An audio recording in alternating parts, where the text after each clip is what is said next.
जय श्री राम प्यारे बच्चों, सत श्री अकाल, आदाब। प्यारे बच्चों, एक बार फिर से आपका स्वागत है आपके अपने यूट्यूब चैनल रोटेशन फिजिक्स पर। मैं एक सीरीज चला रहा हूं जिसमें प्रीवियस ईयर क्वेश्चन में आईआईटी के जेईई एडवांस के डिस्कस कर रहा हूं। आज उसका पार्ट 5 आई एम डिस्कसिंग। और मैं बता दूं, जो पहली बार मेरे वीडियो देख रहे हैं, 2023, 22, 21, 20, 19, 18, 17, 16, 15 ये सभी के पुराने आईआईटी क्वेश्चन रोटेशन के मैं एक एक क्वेश्चन डिटेल में डिस्कस कर चुका हूं। और ये पार्ट 5 है वीडियो का, राइट। तो चलिए डिस्कस करते हैं, ज़्यादा विलंब नहीं करते, सीधा हम क्वेश्चंस पे अटैक करते हैं। 2014 का पेपर 1 का क्वेश्चन है, a thin uniform circular disc of mass m। इसका मास गिवन है, रेडियस गिवन है। इनिशियली ये डिस्क रेस्ट पर है, टेबल पर, फ्रिक्शनलेस सरफेस है, क्वेश्चन में गिवन था। 3 फोर्सेज ऑफ इक्वल मैग्नीट्यूड। इसके इस तरह से इक्वल ट्राइंगल बना हुआ है इस डिस्क के अंदर।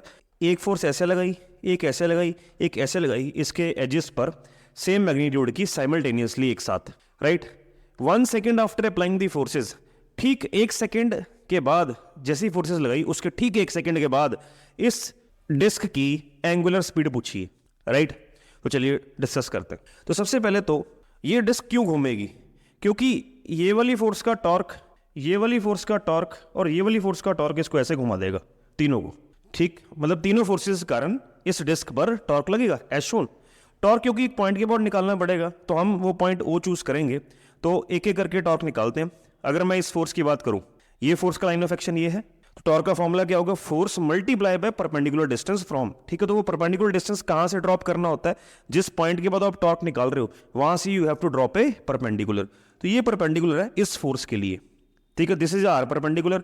अगर ये इक्विलर ट्राइंगल है, पूरा एंगल 60 है, ये 30 हो गया, क्योंकि क्वेश्चन में रेडियस गिवन है नहीं, ये डिस्टेंस गिवन है आपको, मुझे ये डिस्टेंस चाहिए। This is your R perpendicular. तो ये जो ट्राइंगल है ये वाला, इस ट्राइंगल में अगर मैं साइन 30 निकाल लूं, that is perpendicular, that is R perpendicular upon hypotenuse, that is radius. Radius is given to you 0.5। तो this implies your R perpendicular is sine 30, that is half into 0.5। So this comes out to be 1/4। तो are perpendicular आ गया। Similarly इस force का are perpendicular ये है, इस वाली force का आर परपेंडिकुलर ये है, ऐसी इस वाली फोर्स का आर परपेंडिकुलर ये है। तो आपको पता है ये इक्विलर ट्रायंगल की प्रॉपर्टी, ये सेंट्रॉइड है, ये डिस्टेंस, ये डिस्टेंस, ये डिस्टेंस तीनों सेम होंगे, तो बात बन जाएगी। अब तो तीनों का इफेक्ट एक ही डायरेक्शन में घुमाना है, तो तीनों के टॉर्क ऐड कर देंगे, क्योंकि सेम डायरेक्शन में अगर बॉडीज घूमती हैं वेरियस फोर्सेस कारण, तो सेम डायरेक्शन में वेक्टर्स ऐड ही होते हैं। तो तीनों फोर्सेस का टॉर्क, जो नेट टॉर्क निकला, 3 से मल्टीप्लाई करा देंगे। 3 multiply by F into R perpendicular. F आपको क्वेश्चन में गिवन है 0.5, आर परपेंडिकुलर निकाल चुके हो आप ये से। So this comes out to be 3/8 newton metre torque आ गया ओ पॉइंट के अबाउट, ठीक है प्यारे बच्चों। अब ये जो टॉर्क आया, this must be equal to I alpha, because alpha निकलेगा तभी ओमेगा आएगा, ठीक है। सो टॉर्क आ चुका है 3/8। Moment of inertia of disc is half mr square. Again mass is given to you 1.5, radius is 0.5 into 0.5 into alpha, right. You can easily remove this things, तो you can get alpha as, let me solve this. So 5, 5, 25।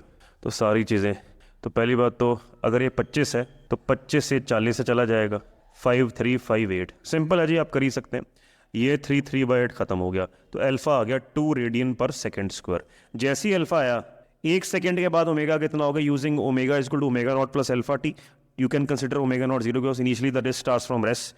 Alpha is 2, time is 1. So this is your answer.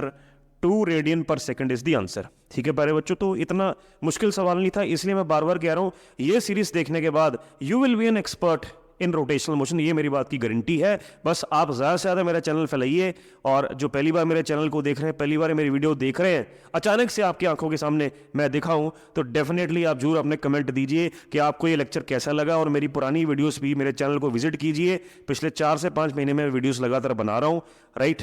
तो आप जरूर अपने comment section में feedback दीजिए, how are you liking my videos. आप criticise करना चाहते हैं, if you want to be my critic, मैं चाहता हूं आप क्रिटिसाइज भी कीजिए, ताकि मैं और बढ़िया अपनी वीडियोस को कर सकूं और अच्छा कंटेंट लेके आ सकूं। अगर आपको क्रिटिसिज्म नजर आता है, आप जरूर कमेंट कीजिए, मैं डेफिनेटली आपको उत्तर दूंगा। और अगर आपको ये चैनल बढ़िया लग रहा है, उसके लिए भी मेरा प्रोत्साहन बढ़ाइए। आइए अगला सवाल लेते हैं बच्चों। जो अगला सवाल है, अगेन 2014 का पेपर 1 का सवाल है। अगेन मैं इसको डिफिकल्ट कैटेगरी में नहीं कहूँगा, ठीक है। मैं ये कहूँगा एक मीडियोकर कैटेगरी एडवांस की। तो जो बच्चे नीट के लिए भी तैयारी कर रहे हैं और जो जेईई मेन के लिए भी फोकस कर रहे हैं, उनके लिए भी ये एक एक क्वेश्चन बहुत ही मायने रखता है। आपका दिमाग खोल देता है ये क्वेश्चन, आपके फंडे क्लियर होते हैं। तो जरूर ध्यान से देखिएगा, it is a very good question, right. देखिए, एक सर्कुलर प्लेटफॉर्म क्वेश्चन में गिवन था और कहा था कि it is free to rotate, platform free to rotate है ये सर्कल, उसका रेडियस, उसका मास गिवन है प्लेटफॉर्म का, और सेंटर से इसके डायमीटर के अलोंग 2 टॉय गन्स फिक्स की हुई हैं, ठीक है, बच्चों की टॉय गन्स फिक्स की हैं। उसके हर टॉय गन में एक स्टील बॉल पड़ी है, उस स्टील बॉल का मास 0.05 kg है। तो ये फायर की जाती है, और जब फायर की जाती है तो उन स्टील बॉल्स की स्पीड 9 मीटर पर सेकेंड आती है with respect to ground, question में गिवन था, राइट। और जैसे ही ये बॉल्स प्लेटफॉर्म को लीव करती हैं, उस समय की ये स्पीड है with respect to ground. As soon as the balls leave the platform, the speed acquired is 9 metre per second, right. और ये जो बॉल्स हैं वो सेंटर से 0.25 मीटर की दूरी पर फिक्स है दोनों साइड्स पर अलोंग द डायमीटर। तो आपको बताना है कि रोटेशनल स्पीड ऑफ प्लेटफॉर्म कितनी आई। देखिए, पहले तो प्लेटफॉर्म रेस्ट पर था, अब हम सोचते हैं कि ये घूमेगा क्यों, लॉजिक लगाते हैं क्या, what is the physics behind this, right. तो होगा क्या, जैसे ही ये स्टील बॉल प्लेटफॉर्म को छोड़े लीव करेगी, तो देखिए जैसे ही कोई गन फायर करता है तो एक रिकॉइल स्पीड होती है गन की, बुलेट आगे जाता है, इस केस में बुलेट स्टील बॉल है, वो आगे जाएगी, गन पीछे आएगी, तो एक झटका लगेगा पीछे को मोमेंटम कंजर्व करवाने के लिए। तो अगर ये वाली स्टील बॉल आगे जा रही है तो इस समय ये झटका पीछे को लगेगा, तो this is the recoil we will get जब आप बुलेट फायर करोगे, यानी स्टील बॉल फायर करोगे। ऐसी अगर ये इधर फायर की है, बुलेट इधर जा रहा है, तो झटका किधर लगेगा, पीछे को। तो कहने का मतलब है ये जो चीजें हैं ये रिकॉइल है, राइट। इस रिकॉइल के कारण प्लेटफॉर्म इस ऐसे घूमेगा और इसके कारण ऐसे घूमेगा। तो there will be rotational speed in the anti clockwise direction due to the recoil of the toy guns. तो उसके कारण प्लेटफॉर्म घूमने लग पड़ेगा, राइट। तो मोमेंटम, क्योंकि प्लेटफॉर्म रोटेट कर रहा है, तो जो भी मोमेंटम कंजर्वेशन लगाएंगे वो रोटेशन का लगाएंगे, यानी एंगुलर मोमेंटम कंजर्वेशन से एक लाइन में आंसर आ जाएगा, ठीक है। तो समझने वाली बात केवल ये थी कि किस डायरेक्शन में और क्यों घूमेगा, वो आपको मैं रीजन बता दिया। इनिशियली जो सिस्टम था वो रेस्ट पर ही था, ना ही अभी गन फायर की थी, ना ही प्लेटफॉर्म घूम रहा था। फाइनली हम एक डायरेक्शन फिक्स कर देते हैं। मैं क्लॉकवाइज डायरेक्शन को पॉजिटिव ले लेता हूँ, एंटी क्लॉकवाइज को नेगेटिव ले लेता हूँ, उल्टा भी ले सकते हो। तो देखिए, क्लॉकवाइज जो प्लेटफॉर्म रोटेट हो रहा है, जैसे ही बॉल्स लीव कर जाएंगे प्लेटफॉर्म को, वो एंटी क्लॉकवाइज हो रहा है, तो मैं उसको नेगेटिव ले लेता हूँ, आई माइनस आई ओमेगा। लेकिन जो लीनियर स्पीड के कारण एंगुलर मोमेंटम बनेगा, that is M V R perpendicular. देखिए, इसका ये वाला लाइन ऑफ एक्शन ये परपेंडिकुलर बन गया, ऐसे ही ये परपेंडिकुलर बन गया, दोनों का परपेंडिकुलर सेम ही होगा, तो दोनों ही, यानी ये ऐसे और ऐसे लिया जाएगा क्लॉकवाइज, राइट। तो M V R plus M V R two M V R perpendicular, right. तो simply you will get I omega is 2 mvr perpendicular. Let us solve this. तो I will be for disk, that is half mr square, half into m. M is 0.45 into r square, 0.5 into 0.5, omega आपने निकालना है। Steel ball का मास है 0.05, v given है 9, r perpendicular is obviously 0.25. It is given to you. Let us solve this. You need to find omega. तो ये उड़ा देते हैं डेसिमल 100, ये भी डेसिमल उड़ा देते हैं, ये भी डेसिमल उड़ा देते हैं, ये भी डेसिमल उड़ा देते हैं, ये कैंसिल, ठीक है जी। तो उसके बाद 5 या 25 into 45/2 into omega, that is 25 या 10,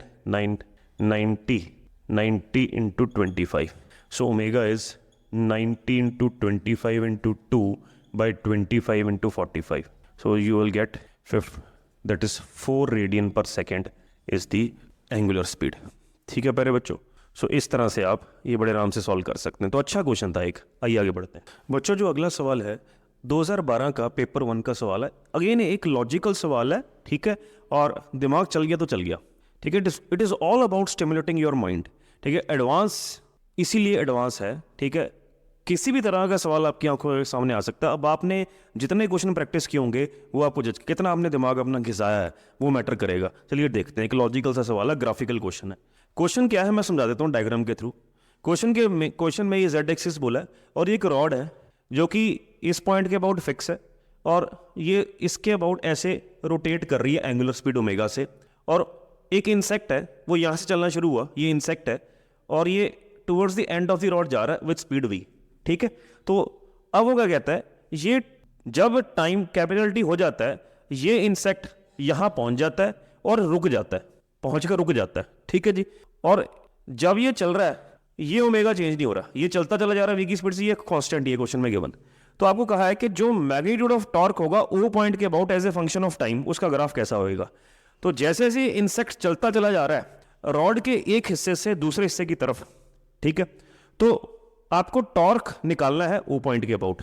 चलिए, टॉर्क ऑब्वियसली फोर्स निकालनी पड़ेगी, या एक काम करते हैं, इसमें कोई फोर्स वगैरह का जिक्र किया नहीं है, हम एंगुलर मोमेंटम निकाल लेते हैं। Since we know that torque is rate of change of angular momentum, that is dl/dt, L निकालकर हम as a function of time निकालना चाहते हैं, तो कहीं ना कहीं डिफरेंशिएशन इंटीग्रेशन का जिक्र जरूर होगा। तो मान लेते हैं किसी इंस्टेंट ऑफ टाइम पर इंसेक्ट का ओ से एक्स दूरी है, तो जैसी जैसी रॉड रोटेट कर रही है तो इंसेक्ट भी एक सर्कल में घूमेगा। मैं हल्का सा ड्रॉ करने की कोशिश करता हूँ, इंसेक्ट ऐसे सर्कल में जाएगा, ये सर्कल बेसिकली ऐसे है अंदर, ठीक है, हॉरिजॉन्टल प्लेन में, यानी ये चीज अंदर की तरफ है। तो इस जगह पर अंदर की तरफ टेंजेंशियली लीनियर स्पीड कितनी होगी, v is equal to omega R. तो इंसेक्ट की यहां से दूरी कितनी है, x, तो इस जगह पर जो v इस इंस्टेंट पे बनेगी that is v is equal to omega x। Insect x के रेडियस में रिवॉल्व कर रहा होगा, तो v के कारण जो एंगुलर मोमेंटम ओ पॉइंट के अबाउट आएगा that will be M V R perpendicular. v आपने निकाल लिया हुआ है omega x, r perpendicular is x, so it is m x square omega, this is l at this instant, इस instant पर L इतना है, किसी टाइम t पर। तो सिंस टॉर्क इज dl/dt, तो you will have to take the derivative, torque किसी instant of time t पे निकाला, तो ये कितना हो गया 2mx dx/dt into omega. So dx/dt is v, it becomes 2mxv omega, right. So 2mx, x आप डाल दीजिए, v इंटू टी डाल सकते हैं, distance into time, linear speed insect की, v into omega. So this becomes 2mv square t into omega. This is torque at any instant of time t. तो अब देख लीजिए बाकी सारी चीजें तो कांस्टेंट है, ओमेगा कांस्टेंट बोला हो, इंसेक्ट की speed constant, mass constant, two constant, तो torque is proportional to time. तो आपने वो ग्राफ देखना जो स्ट्रेट लाइन हो, क्योंकि फर्स्ट डिग्री इक्वेशन बन गई, तो स्ट्रेट लाइन ग्राफ हो, एक तो ए है एक तो बी है, सी और डी गेम से बाहर, ठीक है, क्योंकि फर्स्ट डिग्री इक्वेशन बनी। अब ये कह रहा है कि टाइम टी के बाद टॉर्क आ रहा है, यानी जितना मैक्सिमाइज होना तो हो गया और फिर टॉर्क उतना ही कांस्टेंट हो गया। ये पॉसिबल नहीं है, क्योंकि उसने कहा कि टी टाइम के बाद आफ्टर टाइम कैपिटल टी वो रुक जाता है, तो ऑब्वियसली उसकी स्पीड जीरो हो जाएगी। इफ वी जीरो, ये इंसेक्ट की स्पीड है, then torque has to be zero.